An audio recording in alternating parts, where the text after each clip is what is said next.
well, I was going to do one of these last night after the game, um, but I was out of town. Had to get up really early to drive back and get to work today. So I decided to be mature and smart and go to bed at a decent hour. Thank God the game was over. I think by 8, even though it went into overtime.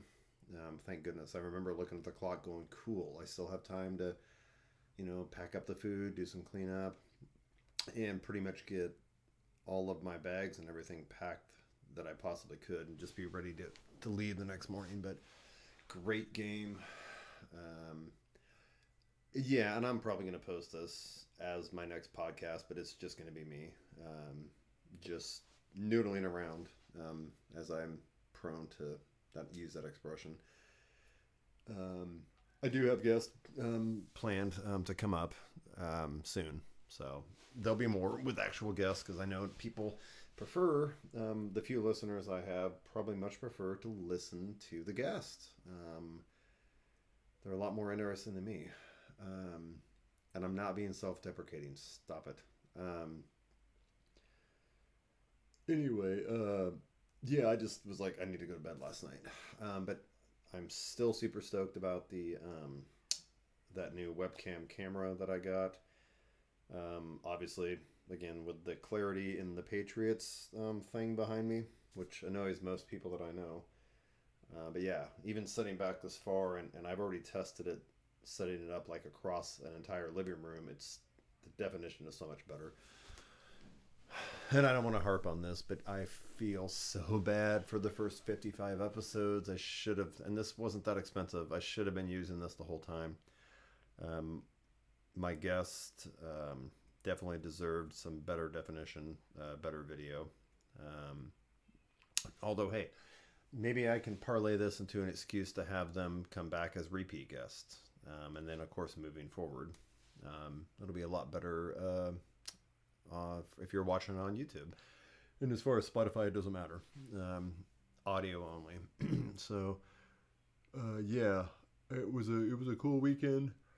I didn't have a dog in the fight in the game, but I did find myself, probably because I was in a house full of Swifties and Kansas City fans, several of which were Kansas City fans because they're Swifties. But anyway, I did like the story, and it was cool that Taylor made it there for the game. So at the end of it, I think it was about the beginning of the third quarter. I found myself pulling for Kansas City, especially since their offense did not look good for like 3 quarters, and then they finally woke up. Um, so yeah, I wouldn't have been heartbroken no matter how it went down, but it is kind of cool, and I guess it's part of the reason I'm a Patriot and a super Tom Brady fan is I just appreciate excellence, and Kansas City has now established themselves as a dynasty, and I can appreciate that. It's not my team. I probably will never buy a Kansas City jersey, but I respect the hell out of what they're doing, man. They're yeah, they're a friggin' dynasty, and it's cool to watch greatness. I appreciate that shit, even if it's not my favorite team. I think that's also why I found myself, yeah, where I showed up at Big Owls for the Pac-12 title game, and was definitely rooting for the Oregon Ducks, even though even 5 years ago that would have never happened. Being a lifelong Beaver fan, I just couldn't stomach it. But yeah, they got a good thing going down there in Eugene. Um, Obviously, I still want the Beavers to beat them, stomp a mud hole in their face every time they play. But when they're not playing the Beavers, I can pull for them. Is that maturity? Is that 8 years of therapy coming out? Um, Probably all the above, or all two of those things above. So, hope everybody enjoyed the weekend. And since I am just spitballing here, something else I should put out there to anybody that's watching. Again, I don't have a lot of listeners, but there might be some people that actually watch these things that I have asked to be on, and they have politely declined, which I respect. That's fine. But maybe, there's so much social media um, crap out there that gets put on the internet, and everybody's got a gosh damn podcast. So just thought I would take a moment to kind of clarify the point of this. And I feel like I say it all the time, but maybe the message isn't quite getting out there, because I know from experience, again, I have to be hit over the head with a 2x4 before I get stuff. Um, yeah, again, I love, I don't know why, but I love talking to other people and hearing their story. I learn from other people. Um, I'm curious about, their origin story, um, how they grew up, where they came from, what they do for their jobs, their interests in things, and how they found an interest in something, or something they're passionate about, or how they got into the career they're in, or how they ended up living where they live, or why and how they ended up moving from a hometown to a different place, and what that experience was like. Um, I just soak this stuff up, like a sponge, because I feel like the more perspectives and experiences I can be exposed to, I feel like it makes me a more well-rounded person, and definitely helps me to relate to other people, and be empathetic and sympathetic. But not even that, just to be a more well-rounded person. The knowledge base, the knowledge that I gain from talking to other people is incredible.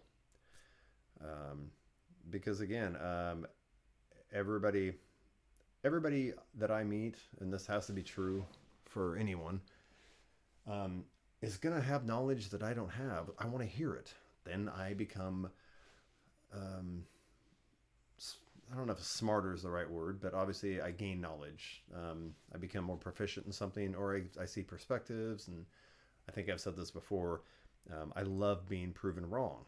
I have beliefs and opinions and whatever about things, but I also want to constantly learn. And the only way to learn is to be proven wrong. I love it when somebody gives me information that helps me realize that my um, long held beliefs or opinions about things were maybe not accurate, or at least maybe needed to be revisited and refined, if not changed. So, yeah, please prove me wrong. So that's one reason I like doing the podcast. So that's one reason I might ask people to be a guest, is because I think they'd be interesting and they might have knowledge that I want to gain. And then going back to the original reason of the podcast, for our loved ones. Yeah, you have, not everybody has kids, but if you do, or even if you just have relatives, family, friends that are younger than you, the reason I'm doing this, they want to hear you talk, because eventually we're all going to be gone from this planet. And I've said before, recently, that I was so glad that I got to do the podcast with my dad. I didn't get it done with my mom. I'm always going to carry that regret. Um, but yeah, now that my dad's gone, whenever I want to visit him, I can watch the podcast. It really is a gift. It's a gift of technology, because obviously technology is presenting us with a lot of its unique challenges. You know, we're going to make them bad or good. I don't feel like the technology itself is innately bad or good. It just depends on what humans do with it. But this is one good thing that humans could do with technology, is do these quick recordings, and then it is there forever. Um, and 50 years from now,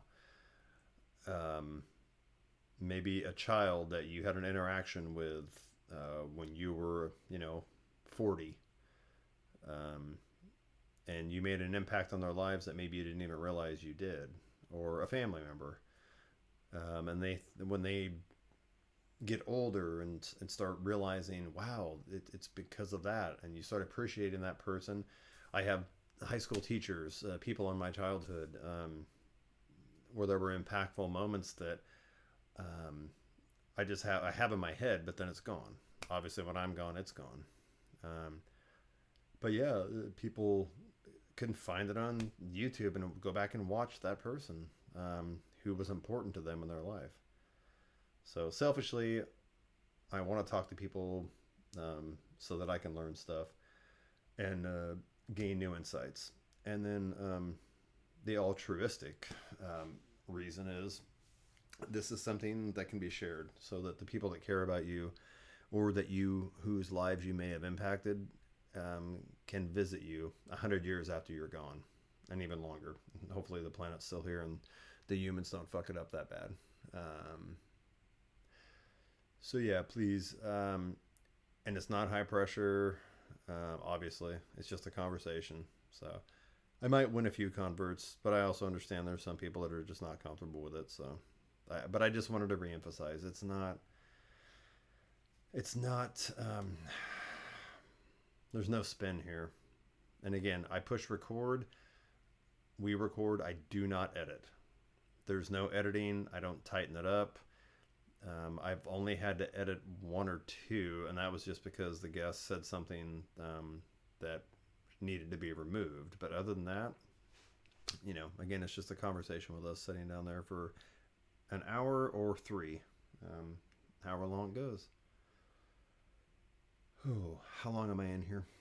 Wow. No, no wonder. I just rambled for 11 and a half minutes.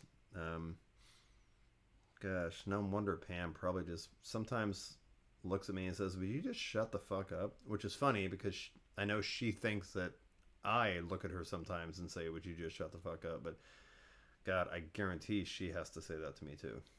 So, and my daughter probably wants me to shut the fuck up sometimes, and she gets the gift of gab from me. So, oh boy. All right. For our loved ones, I guess this will be 56. But yeah, things are going great. Just wanted to put out some good vibes, and I will see you guys soon.